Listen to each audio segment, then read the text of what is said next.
Okay, I'm very happy to be here.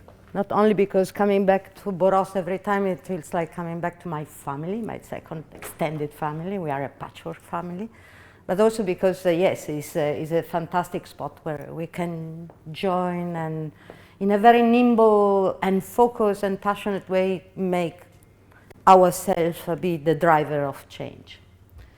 So, okay, as Nina was saying, I'm a consumer psychologist, but I applied from my whole life this discipline in strategic brand direction, innovation communication management, design management. As a strategic consultant company, we make sure that we advise not one sector of the consumer good industry, because consumers don't have the feeling that they are going into a sector whenever they go out or they stay in front of a PC in order to do their purchasing choices. They see our world, our marketplace as a whole. And yes, my best client, my favorite clients have always been our students, and always feeling guilty at the end of every course because I have the feeling that I always learn more from them than what I'm downloading in terms of knowledge to them. So yes, I was starting as an educator in Milano at the Domus Academy, which is a postgraduate design school. So that was my first contact with creatives and creators. But then, I was very happy to join the Swedish Textile School, the University of Borås. We were remembering, it was after the 9/11, the first time that this fantastic reality invited me to come and give a speech during the Future Design Days conference. Anyway, humanistic marketing is the field of research that this university gave me as an opportunity to open as a new field of research. Since then, I have been leading the Design of Prosperity initiatives, which has been a cluster of seminars and workshops that we have done under this motto of, let's not talk about, sustainability as something that will go at the detriment of our basic need to thrive, but let's talk about prosperity. Let's put it in a positive way. And now I'm very happy that because of this fantastic project that is the national platform, our colleagues invited me to help in being part of the next Textiles challenges, but also in the co-design of this international big conference that will take place in Stockholm the 13th of November, so save the date. It's going to be great. A little bit about my methodology that I apply with my students, but also apply with our clients.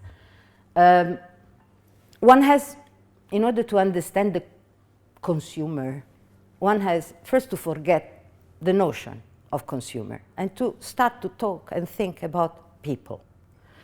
And by doing that, a good way to then get focus in what is at the end, finding a common ground for action in the design of strategic directions for every company or every designer, every student that wants at the end of his school curriculum find his own way in the world of business, is to actually see what is happening in the world in a from a very wide perspective. To look at what we call the big picture. And then, of course, is about envisioning what is your purpose, the reason why you are in this world acting in some direction. And of course, for doing that, also empathically understanding, interpreting, and not just checking, what are the needs, but also what are the dreams, the aspiration of people. Okay, having said that, you will understand that I will, in a way, kind of apply this method also during this speech. So let's look a little bit at the big picture. I promise I will tell you something about the consumers at the end, but let's for a second look what is really happening, some few things, because we have only little time, but the main thing that are happening around. So the one thing that I would like us to consider is that this very important brick of our idea of progress, which is trust, is today at its low. This happened in the history of humanity many times. I mean, trust, is something that moves and gets steady and then moves again and then gets again very steady in a cyclical way, as far as the progress of humanity moves forward. And of course, every step of progress means that people rise their expectations, and so there is always a moment in which there is a gap between the expectation and what is the reality. Okay, but now things are different, and why? I mean, distrust and system mistrust is dominating our times. Only 15% of the global population feels that the system is working today, globally. The source is John Fullerton, one of the most amazing finance and impact, I would say philosopher, but he's also, a real concrete guy in the investment business and sector. GlobeScan, in one of its global survey, they found out that the mistrust, the ones that are really at the very bottom in terms of trust for the many people, are businesses and policymakers. The good news for us is that academic and scientific realities are the ones that are trusted most today, together with the fellow friend. My friend is the second one. So first science, my friend, and then very low, businesses and politicians. The last Edelman Trust Barometer indicated that in the developed world, the pessimism about the future is dominating. And there is also this mistrust in terms of what is going to happen because of the robotization, because of the Industry 4.0, because news have gone mainstream about the fact that globally up to 800 million of workers could be displaced, and in advanced economies, especially with higher wages, which are becoming more vulnerable. So lack of trust means fear. When we are in a state of uncertainty, we are having anxiety, fear, sometimes even panic. So the root causes of what was bringing us to these conditions are many, and we don't have the time to go through them. But again, I will extract some main ones that I think we can think about. So, of course, one is the globalization backlash. You know for sure this is the Milano-Brankovic elephant curve that shows us that in terms of global distribution of wealth, globalization made it to rise out from poverty in the emerging countries, a huge amount of people, but in the Western countries, the middle class was stagnating in terms of rise of their income. So the winners of the globalization are on one side the super rich people, and the loser are the Western low class, middle class, and the poorest. So after such a long time in which we have been trying to recover from recession, you know, of course, you know, the dream that was driving and making all kind of feel trustful towards the future collapsed. So the old American dream, this beautiful dream that made us progress in such a wonderful way for so many decades, is now on sale. And of course, you know, due to poverty, wars and climate change, there are more refugees and migrants displaced from their homes than ever before. And this is also something that we understand as the backlash of globalization. And at this moment in time, we seem that we have two realities living side by side, but moving in opposite directions. So we are really experiencing a very tough polarization. People that, and entities, you know, that are moving towards the past, and at the same time moving towards the future. So we have big corporation, policy makers, and voters tied to the economy of the past and to keep change on hold, and responsible businesses growing everywhere in the world like mushrooms, civil society, and an increasing number of consumers creating movements for a regenerative transition economy. We have sovereignism, populism on one side, and federalism and claim for open democracy on the other side. A second element that I would like to extract from the complexity of our reality is the tangible repercussion of the environmental crisis that now is mainstream. I remember years ago, more than 15 years ago, when I was talking about climate change to clients or students, you know, they were looking at me as a car. You know, what is this lady talking about? This is going to happen in 100 years. Now people know it is happening. You know, the mass media have shown to the world these images of climate emergency in which we are. And of course, you know, again, you know, what would that mean in terms of repercussion for our Western countries in terms of immigration?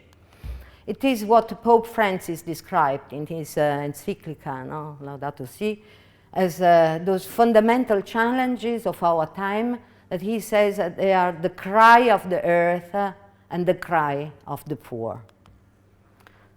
Third impact is on this uncertainty feeling sentiment is the impact of digital media on public opinion formation. Last year, we surpassed the 50% of people, world population being online. So we are all connected through the new media, 24 hours, 7 days a week. And when you, through social media, you go inside with this kind of question and uncertainties, sentiments, and you realize that you are not alone. Then you see, you know, things that are happening out there with much more transparent, because, you know, there is the watchdogs, you know, that are part of our civil societies are indicating and overnight making sure that the world knows about what doesn't work in our system. In fact, I just want to mention for our business, Rana Plaza, you know, that was a moment in which the humanity got indignated of something that they were not aware of. And the wave that was taken right away by NGOs in making this issue become a social issue of our civil societies. So at that point, fear plus togetherness equal anger. And this is another sentiment that is rising. So we have on one side millions of people protesting on the streets of our cities, world cities, for human rights, civil society kind of revendication, and at the same time, you know, the same amount of people that is protesting and marching for the opposite of it. And that reminds me something that I'm old enough to remember.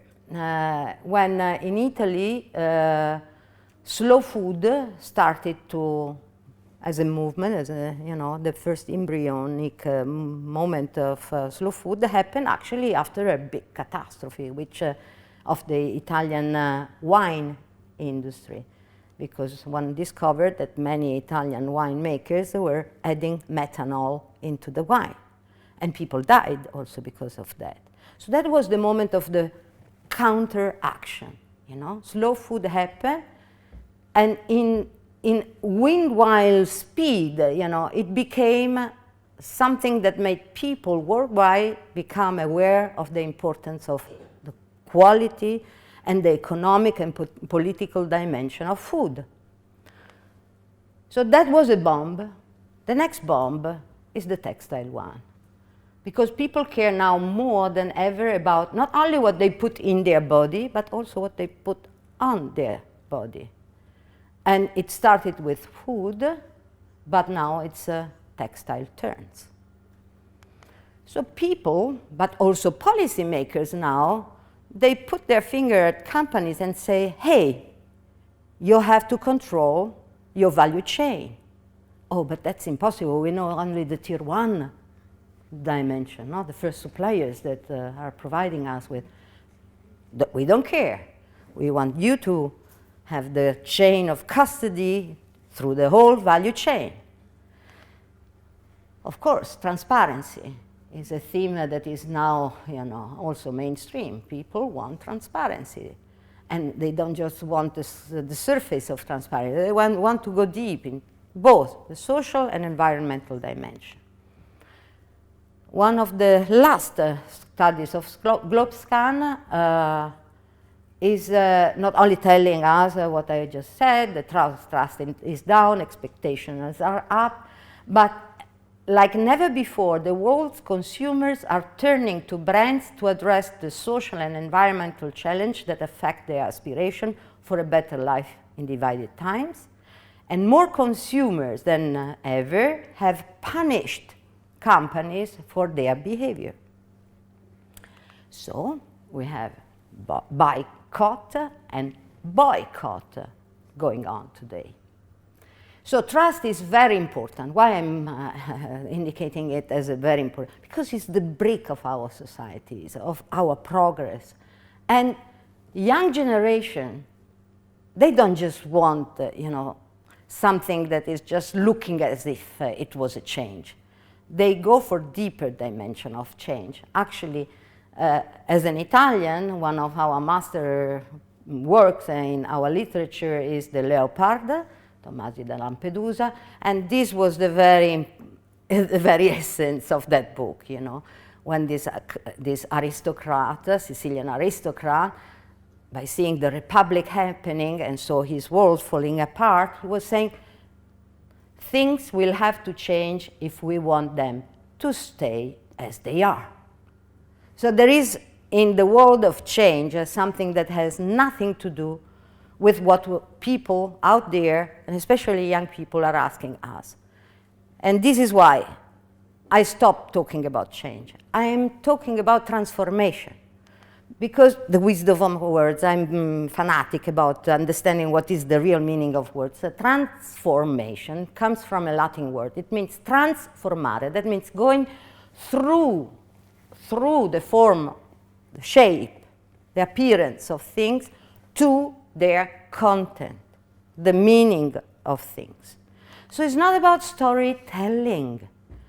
We have been obsessed by storytelling in the last years, It's about making history. It's about building authentic brands that from storytelling switch very clearly from story doing. And it's not just Simonetta telling you that. The Pope of marketing, of American conventional marketing, Philip Kotler, since the last 3 years, he has been only publishing books that are talking about brand activism. This will be a theme that we will talk more in depth at the next Textile Challenge. where I will bring my point of view about what means brand activism today.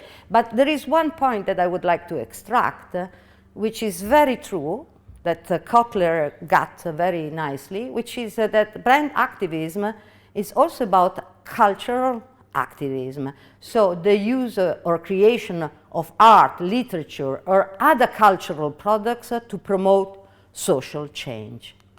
And I'm very agreeing with that, otherwise I would not want it to open the humanistic marketing field, because culture is a basic human need. It is the bedrock of society. And cultural action is really a magic tool in order to go towards transformation. This is a model that I fell in love years ago when I was invited at the Rockstrom Transformation Conference in Stockholm, and together with other social study colleagues, we were invited by this national science earth scientist, to discuss what the cultural dimension would have helped to move humanity in the right direction. And Darcy Riddle and Michelle Lee Moore was actually there. She presented this model in which she very clearly say, for transformation, of course we need to scale up, impacting laws and policies, changing institutions at the level of policies, rules and laws. And of course we need all those actors, companies for instance, that scale transformation out by impacting a greater numbers of people. But the most important thing of this transformational process is the scaling deep dimension. And they mean impacting cultural roots, changing relationship, cultural values. So practically they say transformation happens only when people's hearts and minds, their values and cultural practices and the quality of relationships have changed. So at that point we have really the transition. And this transition happens when one is able to create new meanings, impacting our cultural roots. So this is why, I've always been belonging to the school of people engaged in the sustainability discourse that consider the cultural dimension the fourth pillar of sustainability. If we stay on this in this mission impossible of keeping on finding how to trade off, the environmental dimension with the social dimension, with the economic dimension, we will never make it. We will always, find the sweet spot in the middle that is, anyway, not enough for the state of emergency in which we are today. The cultural action, the cultural component, will probably be the one that will make of these three dimensions one dimension that will embrace all of us. The new consumer. Okay, let's now talk about consumer. And I want to do it, by using some surveys made by a company that I really estimate, and not only because I work for it, but because I think it has some role model here in Sweden, which is IKEA, with GlobeScan. So they made this big survey, global survey, and I just extracted some of the most important insight. Good news, bad news, you decide. 2/3 of the global population worry about climate change, especially 18 to 34 years old young people. Nearly 90% of people are willing to make a change for the climate, but 22%, which is anyway a big percentage, are ready to do something very strong, very bold for it, and 65% are ready to do something that anyway is relevant, but not in a very radical way. So this is very interesting, a very interesting insight. So the other insight is that when asked about what are the argumentation that you bring to this attitude, most of the argumentation they understood, they are mainly rational.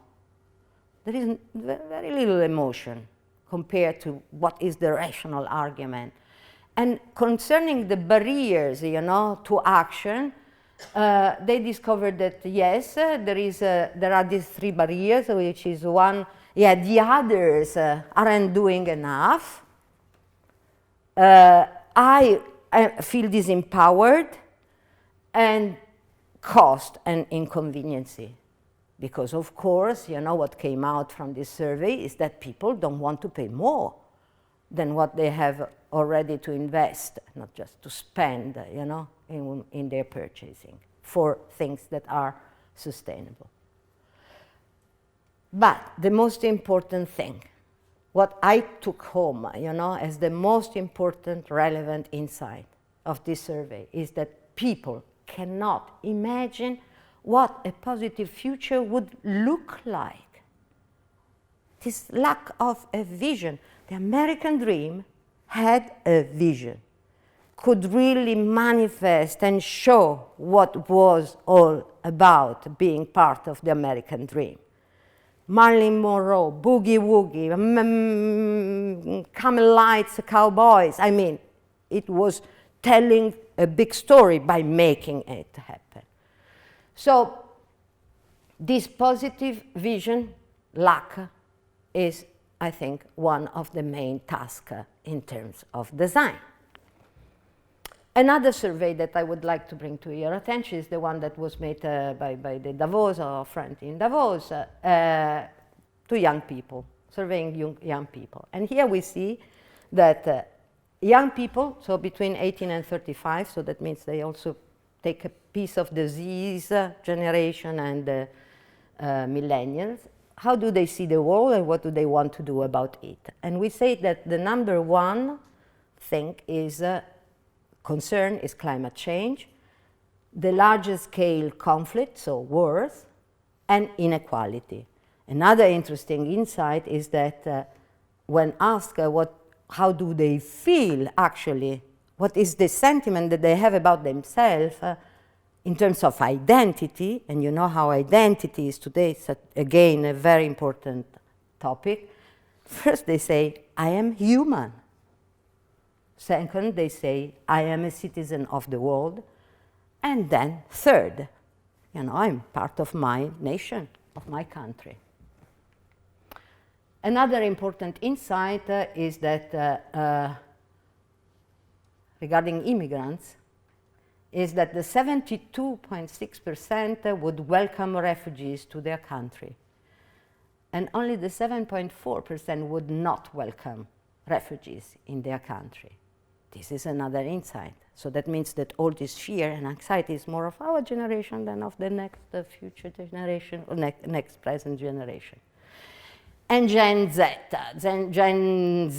is the new consumer target that all my marketeer colleagues are focusing on and surveying and doing big research about it. I'm finished. Oh my God. All right. Okay. I will go quick just to wrap up. And okay. So I will send you the link to a movie where the Gen Z themselves talk about themselves, and what is the synthesis of what they say is that we are not lazy, we are not lonely, we are not technologically obsessed and unmotivated, we are focused, we are ready to embrace diversity, technology is path to go ahead, we are the creators, we are excited for the future, we speak up, we are shouting. This is the message that they gave of themselves. And you are the country of this world icon. I don't know if you are aware of, you know, this is the new icon of that generation. And this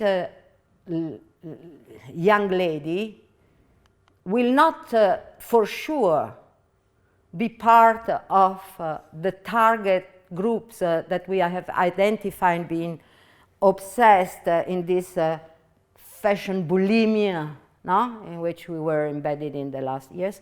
And she will not even look like a Miuccia Prada. Imagine that this new generation will look like on the catwalks of the Milan fair.